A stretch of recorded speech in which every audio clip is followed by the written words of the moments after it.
Shalom everyone, I'm going to continue the series of the Daf Yomi. We are in Masechet Nazir, that is Daf Chet, that is page number 8, respectively. We've been talking about all over the last week or so since we started, within regards to a Nazir, the person that separates himself from the three different things we talked about. Great products from coming into contact with a corpse, or with cutting or shaving within regards to those things. He could state a term which makes the Nazrite status longer. He can become a Nazir or Lam potentially. It depends the terminology he uses. And today we're going to concentrate on what about if he uses a different language other than Hebrew? What if he speaks in Greek, uses some of the Greek terminologies? What's that's going to do? So enter in the Braita. We're going to see in today, there's a man, there's a quote of Sumchas. He is going to state that when a person says, I am a Nazir hin, he observes one period of Nazirut, but the hin is one, it means. When he says, I'm a Nazir Digon, he will observe 2 consecutive periods of Nazirut. When he says, I am Nazir Trigon, that means, or Pontigon, it means 3, 4, or 5, or Tetragon, 3, 4, or 5 periods of Nazirut, respectively.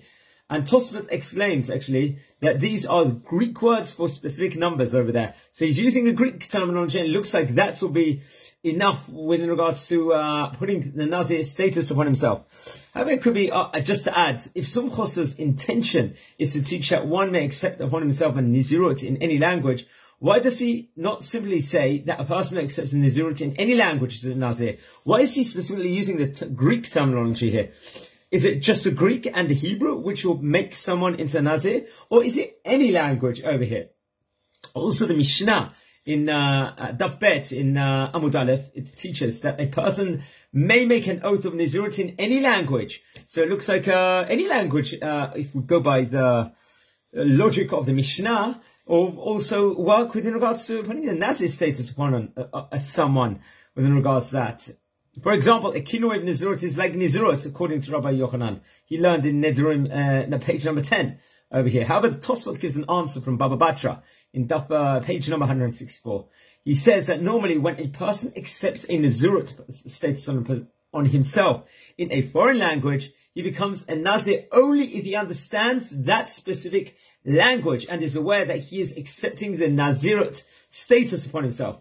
One who uses the words hin or digon or trigon, for example, these are the Greek terminologies I just spoke about, will naturally be obligated to observe the number of periods of Nazirut that the Greek number denotes, even if he does not understand Greek. So it seems like Greek, compared to the other languages, is superior when it comes to making halachic consequences on a person, according to the Tosfot over here. Rambam also elaborates and adds on to this. And if the person has no idea that he's making a statement of Nazirut, obviously his statement cannot make him a Nazir. He will quash that kind of idea. However, if he intends to accept upon himself a Nazirut status, just by using the words Digon or Trigon obligates him in a multiple Nazirut, even though he does not know what these words mean. But it seems like he's also giving credence and value to these words respectively. Yeah, so, and it's interesting, according to Sumchot, who I spoke about before, is teaching a halacha over here, which applies specifically to the words for the numbers in Greek over here, and not to the words number of foreign languages. Why are the Greek words for numbers different than the numbers of other languages? What's superior about it over here? Perhaps he answers that the difference with Greek words, they use more commonly. So in that period, in the Hebrew places, the places where they were compiling the Mishnah and the Talmud, in those territories, Greek was also a language very much used, so people understood it naturally by default.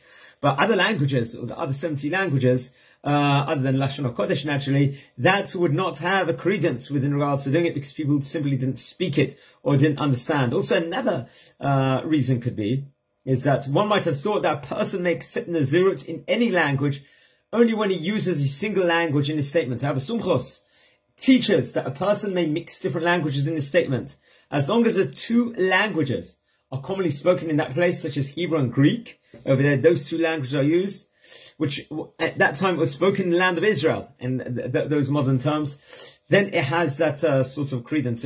I also, just in the back of my brain, It could be that Hashem has already said that, given praise with regards to Yefet. We learned in Parashat Noach that he gave a praise, but special pasuk with regards to Yefet, about the beauty of Yefet. That might be included in Greek language. I'm not 100% sure on that. It's just a tidbit I just thought about. But yeah, interesting. This is Daf Chet in Masechet Nazir. Have a great day, guys. Bye.